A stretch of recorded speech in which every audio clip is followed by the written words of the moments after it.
Can you tell us a little bit about Hello Halloumi, what inspired you to start it, and a little bit more about you as an entrepreneur in general? Sure thing. So Hello Halloumi is a bakery basically, and it's the typical bakery that we have back home in Cyprus. So I've noticed that here we don't have a lot of bakeries that do savory goods, and also the concept of this is bite-sized items. So back home, you can go to a bakery and get all these different flavors of stuff, and they don't have to be like your whole one piece. It can be like a little cookie-sized stuff. So I love that concept, and that's what I was kind of bringing here. And then I also noticed that we don't have a lot of halloumi in New York, which is huge in Europe. It comes from Cyprus, and I'm always, walking around looking for halloumis to eat. And here, most of our products will be halloumi based, or they will have halloumi in it. There's some that's going to be different things, but we're focusing everything on halloumi, just because it's such a versatile cheese. It doesn't melt. You can fry, grill, put it in anything, eat it with a watermelon. So I kind of wanted to focus it around that and kind of bring it back from Cyprus.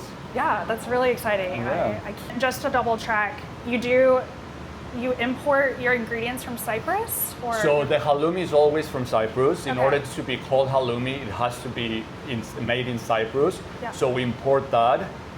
Everything else is either Greek or Cypriot ingredients for the most part. We do use some that are available here that we can easily bring. So it just really depends on the suppliers, what they have. But main ingredients like our honey, our olives, those are either from Greece or Cyprus. Okay. So when I was thinking about the concept, I did have to do a lot of research. For example, I didn't know that I knew it was from Cyprus, but I didn't realize that it's such a protected designation origin, Right. so you can't have it anywhere else. And then I had to also understand kind of the chemical part of it, like how it can be made into baked goods.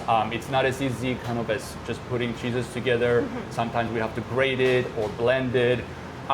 So there was a lot of learning to do, but I do have an amazing team on the kitchen end that also had a little bit more knowledge about it that we kind of put together to create this.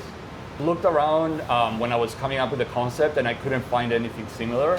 And I also couldn't find anything similar of the bite-sized savory goods, especially on the Cypriot flavors. Yeah. Do you think that's because it is so difficult to truly get authentic halloumi when it comes to importing into the US? Yeah, so when I was looking at it, there's minimums that you have to import. Obviously now there's tariffs.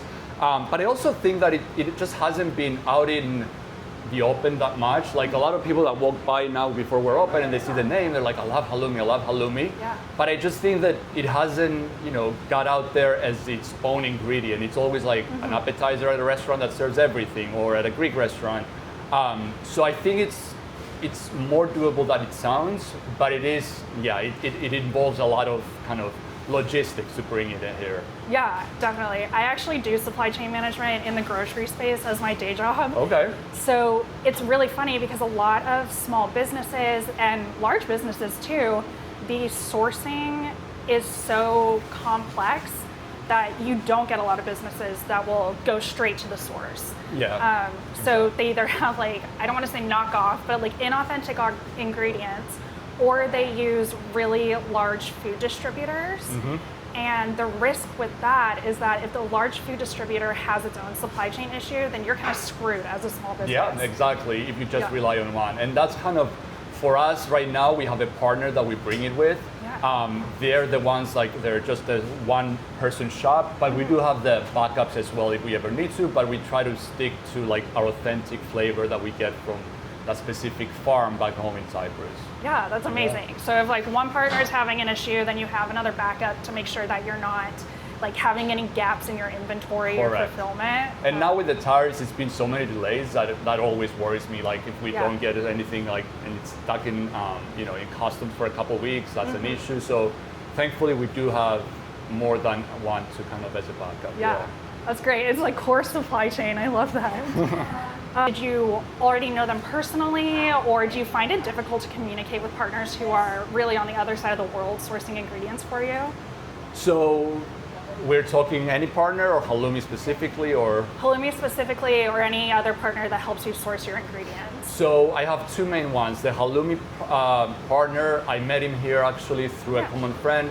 one of my best friends has a bunch of small gyro places, gyro, they're called Pita Gyro, they're all over the city, and he would sometimes bring it, work with him, and that's who introduced us. And then we kind of talked about how it's going to work with bringing a lot of it here. But I have known him for now a few months since we started like kind of working on this. And then I have also a coffee partner. I'm not a coffee person. I don't know much about coffee. So he also imports the coffee beans from around the world. He roasts them at a store that he has, and then bring them here. So those two I met in New York the last few months. And kind of now have a working relationship with. They kind of, especially the coffee partner, he comes here, he helps us with the training, like our flavoring and everything, making sure everything is perfect. Yeah.